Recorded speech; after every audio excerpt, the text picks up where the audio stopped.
मनुष्य का जो जन्म है वो बेहोशी में होता है, इसलिए आपको आज तक याद नहीं कि आपका जन्म कैसे हुआ। और मनुष्य की जो मृत्यु है, अगर वह मनुष्य समाधि को प्राप्त नहीं है, मानव नहीं बन पाया है, तो उसकी मृत्यु भी बेहोशी में ही होती है। ध्यान रहे, जिसकी मृत्यु बेहोशी में होगी उसका जन्म भी बेहोशी में ही होगा, और जिसकी मृत्यु होश पूर्वक होती है, होशो हवास में होती है, जानबूझकर अपने शरीर को छोड़ता है। शिव की बताई हुई 112 विधियों में से किसी एक विधि में पारंगत होकर होश पूर्वक पूरे होशो हवास में अपने इस शरीर का त्याग करता है, तो अगर वो कभी जन्म लेता है तो होश में ही जन्म लेगा। उसे पता रहेगा मैं कहाँ था, मेरी यात्रा कहाँ थी, मैंने अपनी यात्रा कहाँ छोड़ी थी। इसीलिए आपने तमाम किस्से कहानी सुने होंगे महापुरुषों के कि जन्म लेने के बाद उनकी तमाम तरह की लीलाएं शुरू हो गई, क्योंकि उन्हें पता है पिछला सारा वहीं से शुरू होते हैं। तो जिस लिए जन्म आपका हुआ आपको पता नहीं, क्योंकि बेहोशी में मृत्यु हुई और बेहोशी में जन्म लिया है। लेकिन यह सुअवसर है कि आप जब कभी भविष्य में अपने इस नश्वर शरीर का त्याग करें तो पूरे होश पूर्वक करें, ताकि जन्म लेने की बाध्यता न रहे। जन्म अगर लेना भी है तो पूरे होशो हवास में लेना है, जन्म नहीं लेना है तब भी होशो हवास में अपने को आगे बढ़ाना है, और इस मानव समाज को भी आगे बढ़ाना है, सृष्टि को आगे ले जाना है। आज जिस तंत्र दीक्षा में आप दीक्षित होने जा रहे हैं, यह तंत्र दीक्षा कभी द्वापर में थी, जो आज आप उसमें सम्मिलित होकर के अपने और अपने कुल को आगे ले जाने का काम करेंगे, आगे आने वाली पीढ़ियों के माइलस्टोन बनेंगे। इस पृथ्वी पर अभी वह विधि उपलब्ध नहीं। यह आपका पहला चरण है तंत्र दीक्षा का, अभी 20 चरण इसके बाद बाकी है। कुल 21 चरण है, प्रत्येक चक्र के 3-3 चरण हैं, और आपके जो 7 चक्र हैं, मूलाधार, स्वाधिष्ठान, मणिपूरक, अनाहत, विशुद्धि, आज्ञा और निर्वाण, ऐसे 21 सोपान हैं आपके, 21 चरण हैं आपके इस तंत्र के दीक्षा के। अभी आप पहली सीढ़ी पर कदम रखने जा रहे हैं। आपके तमाम गुरु भाई कुछ आपसे आगे निकल गए हैं दीक्षा लेके, और बहुत ही अच्छा कार्य कर रहे हैं।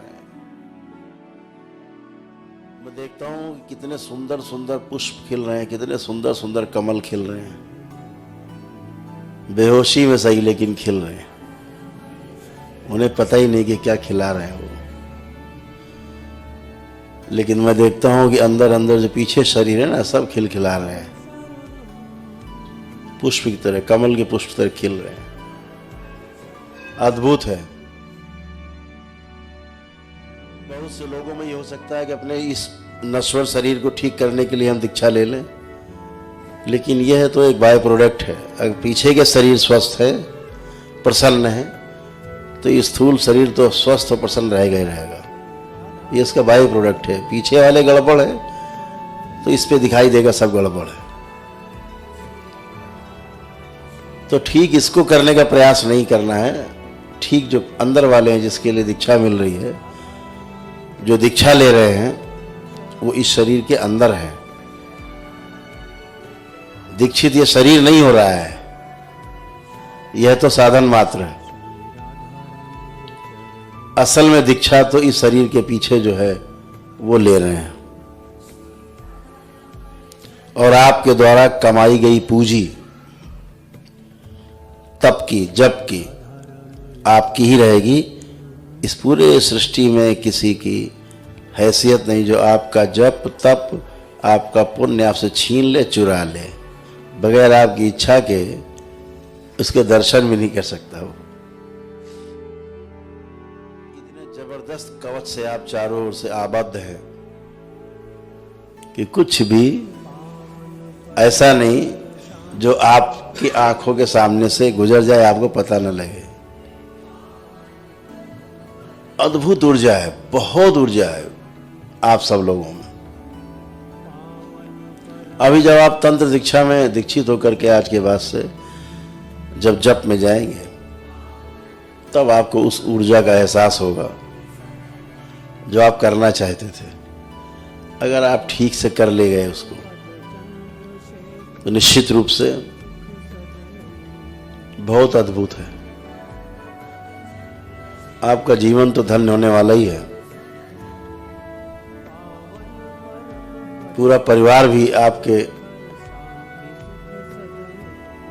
इस नए रूप को देख करके निश्चित रूप से इसका आचरण करने का मन करेगा। इस संसार में शिक्षा जो है वह शब्दों से पूरी नहीं हो सकती। शिक्षा का जो देने का जो मेथड है, विधि है, वह आचरण है। बिना दिए ही आचरण से शिक्षा हो जाती है। जैसे माता पिता में जो आचरण है वो आचरण बच्चों में जाएंगे ही जाएंगे, उसके लिए बोलना नहीं पड़ेगा, वो जाएंगे।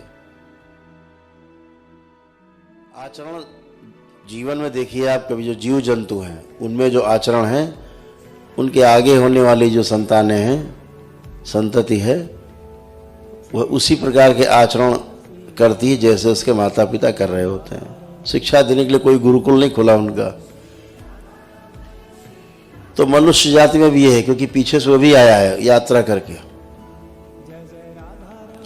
तो वो जो शिक्षा का जो मूल जो अस्त्र है, शिक्षा का जो मूल वो है आचरण।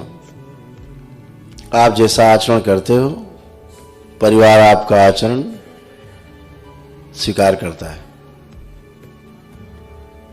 जैसा आचरण गुरु का होगा, शिष्य उसको उसी आचरण में अपने को ढाल लेता है, कहना नहीं पड़ता है। तो ऐसा ही बनना है। आप पीछे से बहुत कुछ देख के आए हो, बहुत कुछ झेल के आए हो अपने जीवन में, तमाम कीचड़ से तमाम कर्म भोग काट के आप यहाँ तक आए हो। जब आप दीक्षित होकर के और जब करेंगे, आपके सामने तमाम चीजें ऐसी आएंगी पुरानी पुरानी जो आपको याद भी नहीं है। उससे घबराना नहीं है, ये समझना है कि आप ही हो जो पीछे का भूला हुआ है, बिसरा हुआ है, निकल रहा है। भोग है, कट रहे हैं, कर्म भोग है, जा रहे हैं, कर्म स्मृतियां हैं, नष्ट हो रही हैं। उनको बस देख करके मस्ती करना है, जाने देना है। बहुत ऐसे से विचार आएंगे, ऐसी सी चीज़ें दिखेंगी आपको, सोच विचार में आएंगी कि आप सोचोगे अरे हमने तो कभी सोचा ही नहीं ऐसा। लेकिन है सब आप ही का मटेरियल इकट्ठा किया हुआ पिछले जन्मों का। तो एक एक चीज़ आएगी और नष्ट होती हुई चली जाएगी, यानी कि आ रही है जा रही है, आती जा रही जाती जा रही है। और ये भी अद्भुत होगा, जो चला गया एक बार उसको दोबारा देखने की कोशिश करो कि दिखेगा ही नहीं, क्योंकि वो नष्ट हो चुकी स्मृतियां होंगी, आप उन्हें दोबारा नहीं देख सकते। वो आपका अपना ही है। कर्म भोग कटते जाएंगे, कटते जाएंगे, कटते जाएंगे, आप हल्के होते जाओगे। इस तंत्र दीक्षा में तंत्र का अर्थ, या बार बार मैं कहता हूं, तंत्र का अर्थ ही व्यवस्था है। तंत्र का अर्थ ही व्यवस्था है। जहां अव्यवस्था है वह तंत्र नहीं हो सकता। जहां पर टोना टुटका है, जादू टोना है, चमत्कार जैसी चीजें हैं या रहस्य जैसी चीजें हैं, वो तंत्र नहीं हो सकता। जो व्यवस्था है वो छुपी नहीं होती, व्यवस्था खुली खुली होती है। जैसे आपके दरबार में एक एक चीज खुली हुई है। छोटे छोटे बच्चे जानते हैं दरबार की विधि के बारे में, दरबार के कॉन्सेप्ट के बारे में। तो तंत्र शब्द का अर्थ ही व्यवस्था है। जो अव्यवस्था फैलाए वो तंत्र नहीं है, वो टोने टुटके हैं। वो अपना जीवन भी नष्ट करता है आदमी, दूसरों का भी नष्ट करता है। वो तंत्र नहीं है, व्यवस्था नहीं है। तंत्र का अर्थ है स्वयं व्यवस्था में जीना, व्यवस्था में भागीदारी करना और व्यवस्थित बने रह करके दूसरों को भी व्यवस्थित करना। इसलिए दीक्षा आपकी है कि आप स्वयं व्यवस्थित हों और दूसरों को भी व्यवस्थित होने के लिए उनका मार्ग प्रशस्त करें। हमेशा ध्यान रखो, ये शक्ति जो आपको मिलेगी वह केवल लोक कल्याण के लिए ही मिलेगी। अगर आप कभी किसी का बुरा करने की सोचोगे, एक क्षण में आपकी शक्ति दरबार में जमा हो जाएगी, कुछ नहीं कर सकते आप। अपना कल्याण करिए, परिवार का कल्याण करिए, समाज का कल्याण करिए, पूरे अस्तित्व का कल्याण करिए। उस कल्याण में आपका कल्याण छिपा हुआ है। सब कुछ कल्याणमय हो, सब कुछ शिवमय हो। किसी को कष्ट दे करके आप कभी सुखी नहीं रह सकते।